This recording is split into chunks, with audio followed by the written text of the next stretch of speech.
Good evening. Dozens of people coming together tonight in Muncie for a vigil after a mass shooting that shocked the community. For the first time, we're hearing from family of the man killed. At least 18 others were hurt. And now police are searching for whoever pulled the trigger.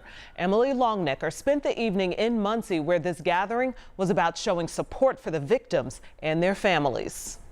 Well, Muncie is a small city, so a lot of the folks gathered here tonight for this vigil, even if they didn't know one of the shooting victims personally, it's likely they know someone in the family of one of the victims. And for that reason, it makes what happened here this weekend very personal and painful. Give me you. I hope it's not too late. I don't have to know the young man who passed away. I bet I know his parents. I bet I know his grandparents. Give me you.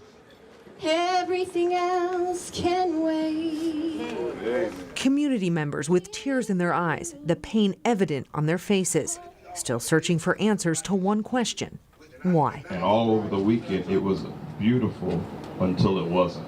The same parking lot where more than 100 people came to pray for healing for this community Monday is the same parking lot where shots rang out early Sunday morning during a block party on Muncie's southeast side, injuring more than a dozen people and leaving 30-year-old Joseph Bonner dead. Hey, Joe was a real good young man, very, very good young man. Johnny Strong is Bonner's uncle. He just had a birthday not long ago.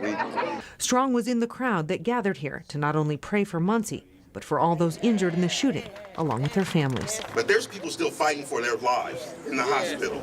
Yes. And we need to hold them up in prayer. And we need to hold their families up in prayer. Right now, 5 people who were shot Sunday are still hospitalized in Muncie. A woman who was injured when a car ran over her in the chaos remains in the ICU of an Indianapolis hospital. It's a trickle-down effect. The person who did the violence, the people who are mourning their loved ones, and everybody hurts from it. Amidst the hurting, an offer to help from local therapists. If you are struggling, if you are hurting and you can't find your way through that or past that, there are supports in this community to help.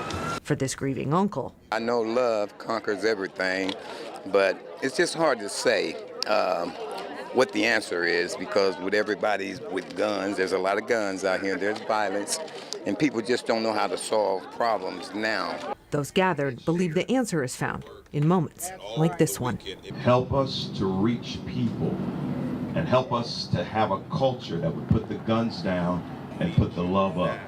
Put the guns down and bring the prayer up. I also spoke with a woman who didn't want to go on camera. She shares a child with Joseph Bonner, the man who was killed here over the weekend. She says that her 8-year-old daughter is just absolutely devastated at losing her father. So this community, like that family, certainly a long road of healing ahead for everyone. In Muncie, Emily Longnecker, 13 News.